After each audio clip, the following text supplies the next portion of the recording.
السلام علیکم ناظرین، میں ہوں سالک مجید۔ آپ دیکھ رہے ہیں جیو پاکستان ویڈیوز۔ امید کرتا ہوں آپ سب خیریت سے ہوں گے، اور بات کریں گے جو بحث چل پڑی ہے پاکستان میں کتنے نئے صوبے ہونے چاہیے اور کس صوبے کو کتنے حصوں میں تقسیم کرنا چاہیے۔ تو یہ بحث کیوں چھڑی گئی ہے، کس لیے چھڑی گئی ہے، اس کا مقصد کیا ہے، کیا یہ ممکن ہے، کیا یہ نہیں ممکن، اور کیا یہ صرف توجہ ہٹانے کے لیے ایک بحث ہے یا یہ واقعی اس پہ جو ہے وہ غور ہونا چاہیے۔ مثال تو دی جاتی ہے کہ امریکہ میں بڑی ریاستیں ہیں اور بھارت میں بڑے صوبے ہیں، اور انہوں نے جو ہے وہ اس طریقے سے اپنے آپ کو جو ہے وہ آسان بنایا ہوا ہے گورننس کو۔ تو پاکستان میں بھی اسی طریقے سے جو ہے وہ 4 صوبوں کی بجائے بہت زیادہ صوبے ہوں، چھوٹے چھوٹے صوبے ہوں، تو ان کو شاید گورن کرنا آسان ہو۔ کسی حد تک یہ بات لاجیکل ہے، کیونکہ جیسے پنجاب ہے تو اس کی آبادی باقی صوبوں سے اتنی زیادہ ہے کہ وہ اکیلا ہی وہاں پہ جو جیتتا ہے وہ حکومت بنانے کے قابل ہو جاتا ہے، اور باقی 3 صوبوں میں یہ سوچ ہوتی ہے کہ ہم کیسے اس صوبے کا مقابلہ کر سکتے ہیں اور کیسے اپنا وزیر اعظم یا صدر لا سکتے ہیں۔ تو یہ ایک آئینی بندوبست کے تحت تو یہ سلسلہ چل رہا ہے، لیکن اگر عددی اعتبار سے آپ دیکھیں گے تو اگر 1 پرسن 1 ووٹ والی بات ہے تو پھر اس میں تو ظاہر ہے کہ جس کی آبادی زیادہ ہے وہاں پہ ووٹ زیادہ ہیں۔ لیکن ووٹ زیادہ ہونے کا مطلب یہ نہیں ہے کہ سارے ووٹ کسی ایک رہنما کے لیے ہیں یا کسی ایک سیاسی جماعت کے لیے ہیں یا کسی ایک پولیٹیکل ایجنڈے کے لیے ہیں۔ تو جتنا ڈیموکریٹک نارمز آپ کے بڑھتے ہیں، جتنا آپ زیادہ جمہوری سوچ کو پنپنے کا موقع دیتے ہیں، پھر وہ چاہے کسی علاقے میں رہ رہا ہو، پورے ملک کے اندر جو بھی لوگ ووٹر ہوتے ہیں وہ پھر کسی کو بھی چن کر لا سکتے ہیں۔ اس حوالے سے بعض لوگ یہ کہتے ہیں کہ جیسے امریکہ میں صدارتی الیکشن ہوتا ہے، اس طرح پاکستان میں بھی پھر جو ہے وہ صدر چن لیا جائے براہ راست، یا براہ راست وزیر اعظم چن لیا جائے۔ تو اس پر بھی بہت ساری بحث ہو چکی ہے، لیکن دیکھیں پاکستان میں یہ سارے بندوبست اور سارے سسٹم جو ہیں یہ آزمائے جا چکے ہیں۔ پاکستان میں بہت تجربات کے بعد اور بہت سارے جو ہیں وہ حادثات کے بعد ہم اس نتیجے پہ پہنچے کہ ہمارا جو ہے وہ نظام حکومت جو ہے وہ پارلیمانی نظام حکومت ہمیں سوٹ کرتا ہے، اور اس میں جو ہے وہ قومی اسمبلی ہو، سینٹ ہو، اوپر صدر مملکت ہو، اور قومی اسمبلی اپنا وزیر اعظم منتخب کرے، قائد ایوان جسے ہم کہتے ہیں، اور دوسرا قائد اختلاف ہوتا ہے۔ تو اگر قائد ایوان اور قائد اختلاف صحیح طریقے سے چنے جائیں اور وہ اپنا کردار صحیح طریقے سے مثبت طریقے سے ادا کریں، اور نیچے جو اراکین قومی اسمبلی ہیں اور جو سینیٹرز ہیں وہ اگر سنجیدگی سے چنے جائیں اور سنجیدگی سے لائے جائیں اور اپنا کام سنجیدگی سے کریں، تو وہی مشکل نہیں ہے کہ یہ سسٹم نہ چلے۔ یہ سسٹم بہت اچھا ہے، انگریز کا بنایا ہوا سسٹم ہے، جس میں بہت ساری آسانیاں ہیں، بہت سارے پیچیدہ معاملات بھی ہیں، اور بہت ساری چیزوں میں وہ ہم جب فاؤل پلے کرتے ہیں تو یہ چیزیں بگڑتی ہیں۔ تو ہمارے ملک میں تو ہوا ہی فاؤل پلے ہے شروع سے۔ تو ایوب خان کے دور سے دیکھ لیں آپ، اور اس کے بعد پھر بھٹو صاحب کا بھی ایک الگ انداز کا دور تھا، پھر ضیاء الحق آ گئے، اور اس کے بعد پھر جو ہے وہ مشرف کا بھی ہم نے طویل دور دیکھا۔ تو ان سب ادوار میں ہم نے یہ دیکھا کہ ہمارے ملک میں اسمبلیوں میں پہنچنے والے لوگ یا طاقت رکھنے والے علاقوں میں جو لوگ ہیں وہ یا تو خوشامد پسند کرتے ہیں یا خوشامد کرتے ہیں، خوشامد کر کے اقتدار حاصل کرتے ہیں، یا وہ منافقت کر کے اقتدار حاصل کرتے ہیں۔ تو آپ اس ملک میں جتنا جھوٹ بولیں آپ اتنا بڑا عہدہ لے سکتے ہیں، اور یہ بات تو عمران خان کے طرز سیاست سے بھی ثابت ہو گئی کہ اتنا جھوٹ بولو کہ لوگ جو ہیں وہ آپ کے سبز باغوں کے پیچھے دوڑ پڑیں، اور اس کے بعد جب آپ کو حکومت مل جائے تو پھر کچھ نہ کرو، پھر بزدار جیسے حکومت لوگوں کو وزیر اعلیٰ بنا دو، اور پرویز خٹک اور جو وہاں پہ محمود کیا نام تھا ان کا لگایا تھا ان کو وزیر اعلیٰ، تو پھر اس جیسے وزیر اعلیٰ لگا دو، یا آج کل جیسے گنڈا پور جیسے وزیر اعلیٰ لگے ہوئے ہیں، تو ڈیلیوری کچھ نہیں ہے اور باتیں کرا لو جتنی کرانی ہے۔ تو اس طرح کے پاکستان میں جو ہے وہ دور گزرے ہیں۔ ضیاء الحق کے دور میں لوگوں نے جو ہے یہ دیکھ لیا کہ بھئی پیپلز پارٹی تو آنے والی نہیں ہے، ضیاء الحق بیٹھا ہوا ہے، طاقتور ہے، تو لوگ اس کی خوشامد میں لگ گئے اور اس کو طاقتور بنانے میں لگ گئے، اور اس کی بنائی ہوئی اسمبلیوں میں پہنچ گئے، اور وہاں جا کے اپنی سیاست چمکانے لگے۔ وہیں سے میاں نواز شریف آئے، اور وہیں سے جو ہے وہ جتنے بھی خاندان تھے باقی سیاسی آپ دیکھ لیں وہ سارے انہوں نے خود کو طاقتور کیا۔ چودھری خاندان کو آپ دیکھ لیں، یا اور باقی صوبوں میں جتنے بھی آپ لوگ جو ضیاء الحق کے دور میں اسمبلیوں میں بیٹھے ہوئے تھے، وزارتیں لے کے بیٹھے ہوئے تھے اور کام کرتے رہے۔ اسی طرح پرویز مشرف کی حکومت آئی تو دیکھ لیں، چودھریوں کا کردار دیکھ لیں، چودھری شجاعت نے تو وزیر اعظم تک جو ہے وہ عہدہ نہیں چھوڑا اور وہ وزیر اعظم بن گئے تھے۔ تو خوشامد کرنے میں تو یہ لوگ ہمیشہ آگے رہے ہیں۔ پرویز الہی تو یہ کہتے تھے کہ ہم 10 مرتبہ بھی یونیفارم میں صدر بنانا پڑا تو پرویز مشرف کو 10 مرتبہ صدر بنا لیں گے، اور آج وہ پرویز الہی کہاں ہیں، اور ان کا کیا رول رہا ہے عمران خان کے اس معاملات میں، اور یہاں پہ جو ہے وہ دعائیں خیر کرا کے بھاگ گئے تھے پی ڈی ایم کے ساتھ، اور وہاں جا کے عمران خان کے پاس چلے گئے کیونکہ باجوہ کو فون آ گیا تھا۔ تو یہاں پہ تو ایک فون پہ لوگ اپنے فیصلے بدل لیتے ہیں۔ سیاست میں ان کا کوئی نظریہ، کوئی اصول، کوئی ان کا سٹینڈ رہتا نہیں ہے۔ فون کی بات ہے کہ کہاں سے فون آ گیا۔ عمران خان بھی تو دھرنے میں فون کی کال کر رہے تھے نا کہ امپائر کی انگلی اٹھنے والی ہے، اور پھر جب کال آ گئی کیا وہ ملاقات کرتے ہیں، تو پھر کیسے دوڑے دوڑے بھاگے گئے تھے دونوں، طاہر القادری صاحب بھی اور عمران خان بھی GH کو، کہ ہمارے لیے کال آ گئی۔ تو یہاں تو ایک کال کا مسئلہ ہے، کال کے لیے بیٹھے رہتے ہیں، کال آ جائے تو سارے ستے خیر آئیں، اور نہ آئے تو بس پھر سب کچھ خراب ہے۔ تو جو اپوزیشن میں ہوتا ہے اس کو جو ہے وہ چونکہ اقتدار نہیں ملا ہوتا، تو وہ اقتدار حاصل کرنے کے لیے یہ رٹ لگا کے بیٹھا ہوتا ہے کہ اس ملک، یہ ملک تباہ ہو گیا ہے، ملک ختم ہو گیا ہے، ملک ڈیفالٹ ہو گیا ہے، ملک کو کوئی قرضہ نہ دے، ملک جو ہے وہ یہاں پہ لوٹ مار ہو گئی ہے، یہاں جنگل کا قانون ہے، یہاں پہ کسی قسم کے کوئی انسانی حقوق نہیں ہے۔ جیسے ہی وہ بندہ اپوزیشن سے نکل کے حکومت میں آتا ہے، ایک دم شہد اور دودھ اور شہد کی نہریں بہتی ہوئی نظر آتی ہیں اس کو، اور وہ کہتا ہے کہ جی بس سب کچھ ٹھیک ہو گیا ہے اور اب ملک خوشحال ہو جائے گا، ملک جو ہے وہ ایشین ٹائیگر بن جائے گا، ملک جو ہے وہ ہانگ کانگ اور سنگاپور اور جاپان تک پہنچ جائے گا۔ تو یہی ہم نے دیکھا ہے آج تک کہ جو بھی حکومت میں آ گیا وہ پھر ایسے چھلانگیں لگاتا ہے اور ایسے یقین دلاتا ہے لوگوں کو، اور ایسے سبز باغ دکھاتا ہے کہ بس تھوڑے دنوں کی بات ہے، بس تھوڑے دنوں کی بات ہے، آپ دیکھیے گا کہ یہاں پہ دودھ اور شہد کی نہریں بہیں گی اور آپ کی آئندہ نسلیں سنور جائیں گی۔ لیکن جیسی اس کی حکومت ختم ہوتی ہے، پتہ چلتا ہے کہ جی وہ تو وہ لوٹ مار کر کے گیا ہے کہ خدا کی پناہ، اور اس پہ جب مقدمات کھلتے ہیں اور اس پہ جب فائلیں کھلتی ہیں تو پتہ چلتا ہے کہ وہ تو کوئی اس نے شعبہ، کوئی اس نے موقع نہیں چھوڑا لوٹ مار کرنے کا۔ یہ آپ کسی کی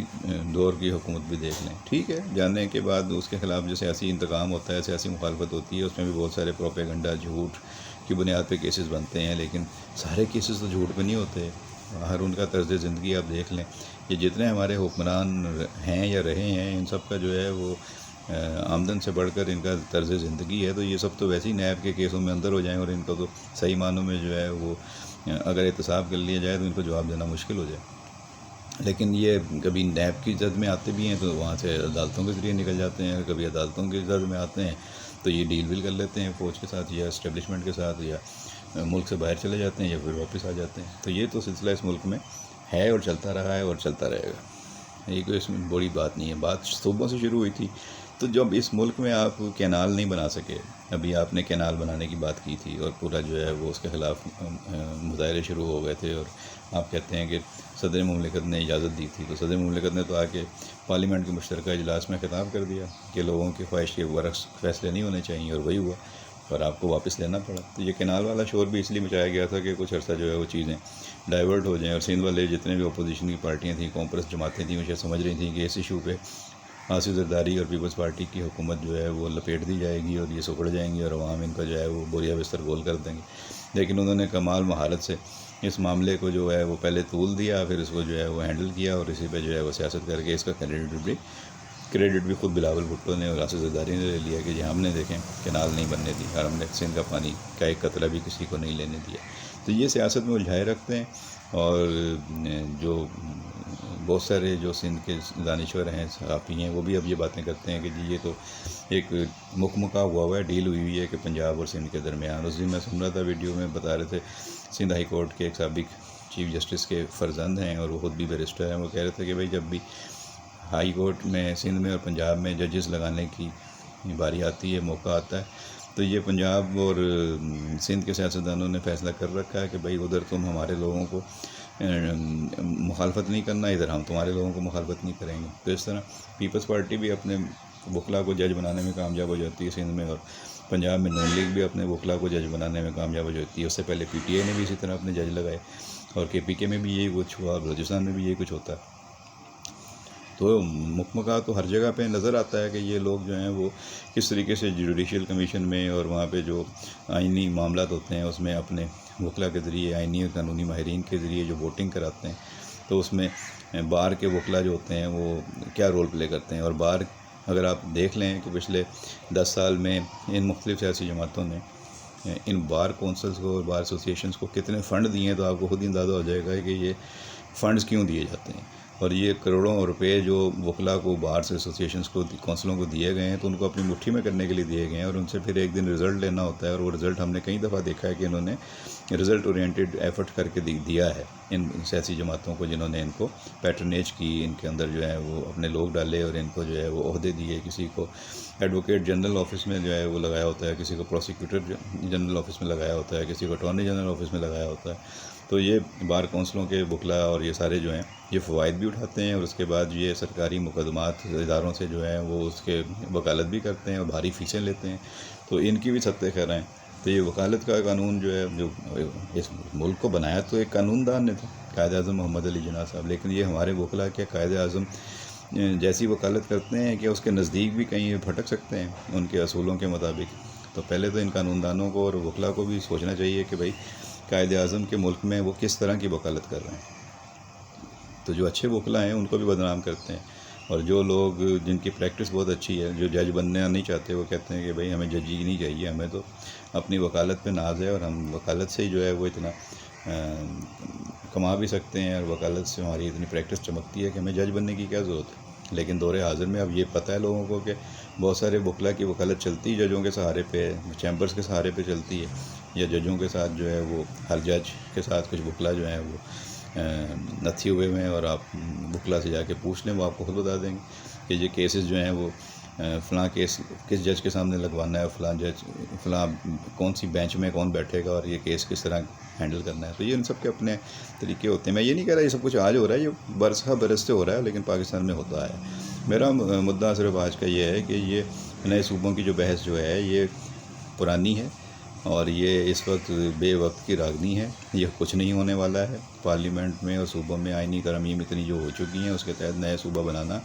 اب تقریباً ناممکن ہے، کیونکہ نئے صوبے آپ ان اسمبلیوں میں بیٹھ کر ان اسمبلیوں سے ہی نئے صوبے کی قرارداد منظور کروائیں اور اس کے اوپر جو ہے وہ ووٹنگ کرائیں۔ اگر ایسا ہونا ہوتا تو آج تک ساؤتھ پنجاب والے اپنا سرائکی صوبہ بنانے میں کیوں نہیں کامیاب ہو سکے؟ پنجاب اسمبلی سے قرارداد منظور کروا لیں۔ ساری سیاسی جماعتوں نے جو ہے وہ الیکشن میں نعرہ لگایا ہوتا ہے کہ جی ساؤتھ کو نیا صوبہ بنائیں گے، لیکن وہ کیا کر پاتے ہیں؟ ان کے ممبران جتنے بھی اسمبلیوں میں گئے کیا کر لیا انہوں نے؟ کچھ بھی نہیں ہو سکا۔ پنجاب اسمبلی سے پہلے قرارداد منظور کرائیں، قومی اسمبلی سے کرائیں، کوئی بھی نہیں ہو رہا، کچھ بھی نہیں ہو رہا، اور نہ یہ نظر آ رہا ہے کہ ایسا ہوگا۔ تو یہ نئے 32 صوبے کہاں سے بن جائیں گے؟ ویسے یہ سوچ جو ہے یہ بہت پرانی ہے، ہو سکتا ہے بے نظیر بھٹو سے پہلے کی ہو، لیکن بے نظیر بھٹو کے دور میں جو لوگ ان سے مل کے آتے تھے وہ بتاتے تھے کہ بی بھی یہ ان پٹ لیتی رہتی ہیں کہ اگر ہمارے ڈویژنس لیول پہ جو ہیں وہ نئے صوبے بن جائیں، انتظامی اختیارات ان کو منتقل کر دیے جائیں، یا پھر آگے جس طرح ڈسٹرکٹ ہوتی ہیں ان کو بااختیار بنا دیا جائے، جس طرح باہر وہ کاؤنٹیز کی بات کرتے ہیں۔ تو ان کو جتنا زیادہ بااختیار بنایا جائے گا تو ملک آگے بڑھے گا، ترقی کرے گا، انفراسٹرکچر بہتر ہوگا، خوشحالی آئے گی، کرپشن کم ہوگی۔ تو شاید اس طرح کی چیزیں تھیں کہ اختیارات جتنے مرکزیت کم ہوگی اور اختیارات جتنے نیچے ڈیوالو ہوں گے چیزیں بہتر ہوں گی۔ یہ سوچ تو ٹھیک ہے، لیکن آپ کے پاس تو یہ موجود ہے نا ماڈل، آپ کے پاس سارے ڈسٹرکٹس موجود ہیں اور آپ ان کو امپاور کریں۔ اب آپ کے پاس سارے ناظمین آ چکے ہیں، آپ کے پاس ٹاؤن ناظمین ہیں، آپ ان کو امپاور کریں۔ پنجاب میں بلدیاتی الیکشن کروا لیں اور کے میں چیزوں کو بہتر کر لیں۔ سندھ کا موجود ہے ماڈل آپ کے پاس، لیکن ابھی تک سندھ کا جو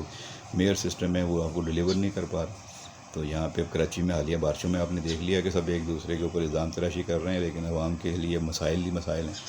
تو حالانکہ کراچی میں اب کسی ایک پارٹی کا تو کنٹرول نہیں ہے، یہاں پہ میئر ضرور پیپلز پارٹی کا ہے، لیکن یہاں پہ جماعت اسلامی کے ٹاؤن ناظمین ہیں، یہاں پہ تحریک انصاف کے ٹاؤن ناظمین ہیں، یہاں پہ نون لیگ کے لوگ ہیں، یہاں پہ پیپلز پارٹی کے بھی ہیں، ایم کے ایم کے بھی ہیں۔ تو یہاں پہ تو بہتر ڈیلیوری نظر آنی چاہیے، کمپٹیشن ہونا چاہیے، ایک دوسرے سے بہتر کام کر کے دکھائیں۔ لیکن فنڈز کا رونا رہتا ہے کہ وہ فنڈز نہیں دیتے، وہ فنڈز نہیں دیتے۔ تو یہ فنڈز کی تقسیم کا کام جو ہے وہ بہتر ہونا چاہیے، اور اپنے وسائل خود جنریٹ کرنے کا جو ٹیکسز لگا کے چیزیں بہتر کرنی ہوتی ہیں اس پہ جو ہے وہ سارے ٹاؤنز کو کام کرنا چاہیے، کراچی کونسل کو کام کرنا چاہیے، اسی طرح پورے ملک میں جو بلدیاتی نظام ہے اس کو اسٹرانگ کریں اور اس سے ڈیلیور کرائیں چیزوں کو، اور اوپر صوبائی اسمبلی اور قومی اسمبلی کو صحیح طریقے سے لیجسلیشن کے لیے استعمال کریں، اور صدر کا آئینی عہدہ ہے اور وزیر اعظم منتخب وزیر اعظم ہے وہ اپنا کام کریں۔ تو سسٹم بہترین ہے، اس کی جو خرابیاں ہیں ان کو دور کریں، جو آپ نے مختلف ترامیم کے ذریعے یا مختلف فاؤل پلے کر کے آپ نے اس سسٹم کمزور کیا ہوا ہے یا آپ چلنے نہیں دیتے، ان کو آپ رکاوٹوں کو ہٹائیں، بجائے اس کے کہ آپ کہیں کہ پورا سسٹم بدل دو اور نئے صوبے بنا دو، 32 صوبے بنا دو۔ 32 صوبے کر کے کیا ہوگا؟ 32 وزیر اعلیٰ آ جائیں گے، پھر آپ وہ ایک نیا سسٹم لے کے چل پڑیں گے، ان کے پیسوں کی تقسیم کیسے ہوگی؟ کیسے آپ نیا ایک خرچہ جو ہے وہ 4 صوبوں کی اسمبلیوں پہ آپ اتنا خرچہ کر رہے ہیں، 32 صوبوں کی اسمبلیوں پہ کتنا خرچہ ہوگا؟ کیا یہ ملک اب اتنا خرچہ کرنے کا متحمل ہو سکتا ہے؟ تو یہ ایک نئی فضول بحث چھیڑ دی گئی ہے، اس میں حاصل اصول کچھ نہیں ہونا ہے، یہ صرف لوگوں کو اصل ایشوز سے ہٹایا جاتا ہے۔ جس طرح کینالز کے معاملے میں الجھا کے پورا 1 سال گزار دیا، 6 مہینے اس میں جو ہے وہ احتجاجوں میں گزار دیے، روڈیں بند کر دیں، لوگوں کو مرنے مارنے پہ تل گئے تھے لوگ، اور اس کے بعد اینڈ کیا ہوا؟ وہیں سب کچھ وہ کیا کہتے ہیں کہ پرالا وہیں بہے گا، کیا کہتے ہیں اس کو، کہ پانی وہیں پہ بہے گا جہاں پہلے بہہ رہا تھا. تو یہ صوبے نہیں بننے والے ہیں. یہ جو لوگ بھی آپ کو اس بحث میں جا رہے ہیں اور آپ سمجھ رہے ہیں خوش فہمی کا شکار ہو رہے ہیں کہ شاید نئے صوبے بن جائیں گے، جو لوگ بھی اس خوش فہمی میں شکار ہو رہے ہیں ان کو میں صاف کہنا چاہتا ہوں کہ بھائی خود اپنا دماغ استعمال کریں. جب اس ملک میں کینالیں نہیں بن سکیں 4 صوبوں کے درمیان، کالا باغ ڈیم نہیں بن سکا، تو یہ آپ کو 32 صوبے انہی صوبوں کو توڑ کر کوئی بنانے دے گا؟ مشکل ہے. اس پہ مزید آپ اپنی رائے کا اظہار کیجیے گا، اور مزید جو انپٹ ہوگا وہ پھر اگلی ویڈیو میں آپ کے ساتھ شیئر کریں گے. آج ویڈیو لمبی ہو گئی ہے، آپ اجازت دیجیے، اپنا خیال رکھیے. ویڈیو پسند آئے تو لائک اور شیئر ضرور کیجیے گا. بہت شکریہ.